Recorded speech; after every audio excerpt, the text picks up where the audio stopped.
په خیر مونږ پښتانه یو که 4 کروړه یو او که 8 کروړه یو مونږ څه مشران لرو په هغې کې محمود خان اچکزی امل ولی خان منظور پښتین او داسې نور چې نمونه مانا کېدی شي اوس هیر شي دې پسې خلک ولاړ دي عمران خان پسې خلک ولاړ دي محمود خان اچکزی پسې ولاړ دي امل ولی خان پسې ولاړ دي منظور پښتین پسې ولاړ دي څه پارلماني دي څه غیر پارلماني دي څه سیاسي دي څه غیر سیاسي دي په دې کې هر یو پښتانه چې کوم دي که نه نو په دې کې ځان دپاره خپل یو لیډر خوښ کړی دی نو رابه شو عمران خان له د عمران خان ډېر زیات پښتانه په ډېر غټ تعداد کې چې کوم دی د عمران خان سپورټرز دي دا پښتانه څوک دي دا زما هم ستا د کور خلک دي زما او ستا ګاونډیان دي دوی چې خپل مشر سره مینه کوي د دوی د سیاست چې کوم دی که نه خپل یو لینیج دی مطلب دا دی چې خپل یو طریقه ده که نه د عمران خان د سیاست که عمران خان په دې صوبه کې مشر پاتې شوی دی او په دې صوبه کې څه ترقي نه ده شوې یا مطلب څه مسلې شوې دي یا نو هغه د هر چا په حکومت کې چې کوم دی شوي دي د ان پی حکومت چې کله و هم مسلې وې اوس هم دي دوی ترېنه چې کوم دی دوبۍ نه ده جوړه کړې که اوس چې کوم دی د پی ټی آی حکومت دی نو دوی هم ترې دوبۍ نه ده جوړه کړې مسلې دي پکې خو د امل ولی خان داسې بیان چې مطلب په پی ټی آی باندې پابندي چې کوم ده که د دې حمایت زه کومه نو دا اصل کې دا څومره کروړه خلک به د عمران خان پسې ولاړ وي 2 کروړه 3 کروړه 4 کروړه ما ته داسې لګي زما د اندازې مطابق کم از کم 2 کروړه خلک به وي 2 نه 3 کروړه خلک به کم از کم داسې وي چې به عمران خان پسې ولاړ وي نو د امل ولی خان داسې وینا کول چې کوم دي که نه د دغې خلکو زړه دردول دي هغوی خپل یو لیډر لري خپل یو سیستم لري خپل یو طریقه ده خپل یو احتجاجونه خپل یو سیستم دی که نه د سیاست کولو طریقه ده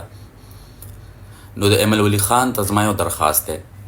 چې داسې کلین سویپ بیان ته ورکې ټیک شوه نو ته دا دې باندې عمران خان ته دومره زور نه رسیږي دې باندې پی ټی آی ته دومره زور نه رسیږي څومره زور چې په پښتنو ته رسیږي دغه پښتانه ته ځان نه لګی نور هم لرې کې د مشر منظور پښتین باره کې چې کوم دی که نه د دوی پیغامات به مونږ ته راتله مونږ به پې خفه وو ایون د ان پی غړي به پې هم خفه وو اوس چې د پیغامات د پی ټی آی د عمران خان باره کې راځي که نه نو اوس پې مونږ بیا خفه یو ځکه چې مطلب دا دی چې د ان پی چې کوم ده که نه دا لاټین دی د دوی نښه چې کوم ده نو دا لاټین دی لاټین رڼا کوي رڼا چې کوم ځای کې وي که نه هغې ته خلک راټولیږي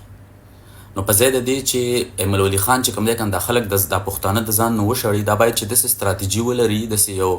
طریقه ولري چې د عمران خان چې کوم خلک فالو کوي دا هم خپل ځان پسې کړي محمود خان اچکزی چې څوک مني هغه هم ځان پسې کړي محسن داوړ چې څوک مني هغه هم ځان پسې کړي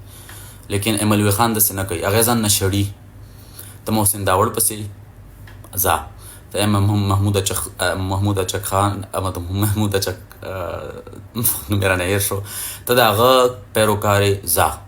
ته د عمران خان پیروکارې ته ځه ته د منظور پښتین پیروکارې ته ځه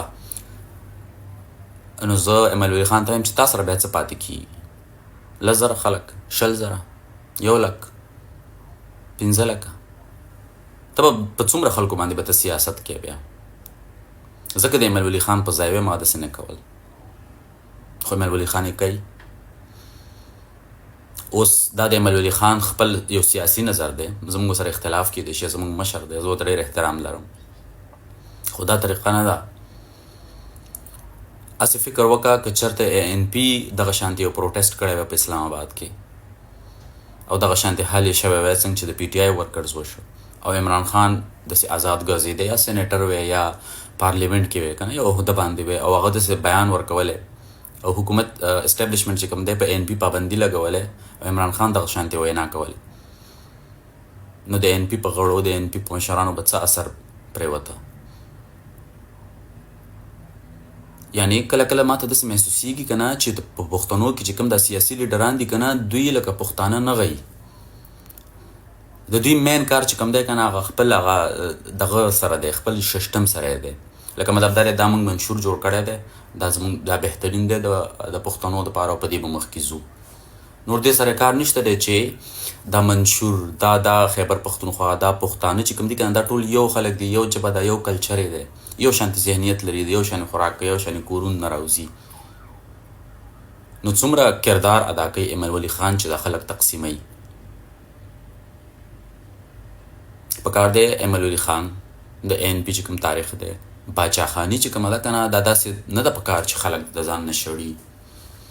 باچاخاني داسې پکار ده چې خلک ځان طرف ته رابلي. PTI ورکر سره ظلم شوی دی، تاسو زمونږ وروڼه یې. په PTI باندې پابندي لګېږي، مونږ یې خلاف یو. ځکه خلاف یو چې د PTI ورکرز چې کوم دي نو 98% پښتانه دي. ته څنګه خپل خلکو باره کې داسې بیان ورکې؟ زما خو مازغه کار نه کوي.